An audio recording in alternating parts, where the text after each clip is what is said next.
এবং এই যে একটু কয়েক ফোঁটা ব্লাড জাস্ট হাত দিয়ে চেপে বের করে ফেলুন।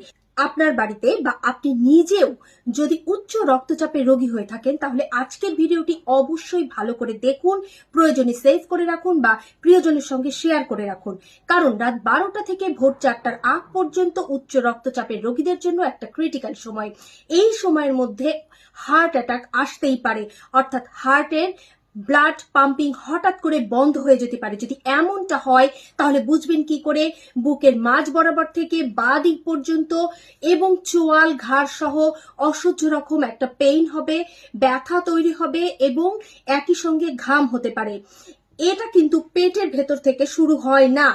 যদি পেটের ভেতর থেকে হয়, পেট ফুলে যায়, তাহলে বুঝতে হবে উচ্চ গ্যাস্ট্রাইটিস বা অতিরিক্ত পরিমাণ গ্যাস অ্যাসিডিটির কারণে এই বুকের ব্যথা হচ্ছে। তাহলে তার উপায়ও রয়েছে কিভাবে নিরসন করবেন। তবে হার্ট অ্যাটাক যদি আসতে চলেছে বা যদি মনে হয় হার্ট অ্যাটাক এসে গেছে কিন্তু আপনি হসপিটালে নিতে এখনো ঘন্টা দেরি আছে, তাহলে কি কি করবেন? প্রথম কাজ হচ্ছে আপনার দুই হাতেরই এই বাইল্যাটারাল অংশে এই কনিষ্ঠ আঙ্গুলির এই জায়গাতে ভালো করে খেয়াল করুন, জাস্ট এই জায়গাতে, এই যে এখানে যে জায়গাটায় ভালো করে দেখুন, এইখানটায় যে কোনো একটা পিন নিয়ে নিন, সেটা হতে পারে সেফটি পিন বা সূচ, যে কোনো কিছু স্টেরিলাইজেশন করে নিন। অবশ্যই সেটা ভালো করে স্টেরিলাইজেশন করতে হবে।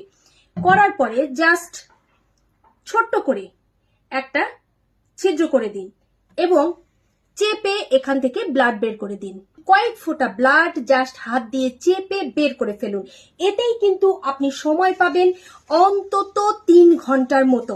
যদি এটা আপনার দ্বারা সমর্থ না হয় তাহলে আপনি ফ্রিজ থেকে বের করা ঠান্ডা দুধ, একদম ঠান্ডা দুধ খাইয়ে দিন পেশেন্টকে, অন্তত 1 কাপ পরিমাণ। তাহলে আপনি 2 ঘন্টা সময় পাবেন রোগীকে হসপিটাল পর্যন্ত নেওয়ার জন্য।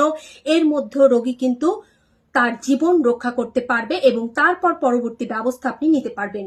কিন্তু যদি মনে হয় যে পেশেন্টের রাতের বেলায় অত্যাধিক পরিমাণে গ্যাস, অ্যাসিডিটি, বদহজম, পেট ফুলে যাচ্ছে এবং এর কারণে হার্ট অ্যাটাক আসতে যাচ্ছে, তাহলে কি করবেন? এই যে আপনাদের এই আঙ্গুলের থাম্বের যে এই যে অংশটা, এই যে কর্ডটা, এখান পর্যন্ত একটা মাপ দিন। পেশেন্টের আপনার হাত দিয়ে মাপ দিন এই অংশটায়, অর্থাৎ এই পর্যন্ত যেটা হবে সেখানে খুব জোরে জোরে 30 বার চাপ দিন। আবার 1 মিনিট অপেক্ষা করুন, আবার 30 বার চাপ দিন। দেখবেন পেশেন্টের অসহ্য ব্যথা বোধ হবে এবং এই জায়গা থেকে প্রেসার দিতে দিতে আস্তে আস্তে করে রিফ্লেক্স হয়ে যাবে, গ্যাসটা তার রিফ্লেক্স হয়ে যাবে এবং পেশেন্টের কিন্তু প্রাণ রক্ষা হয়ে যাবে। তাহলে অবশ্যই ভিডিওটি নিজে খেয়াল রাখবেন।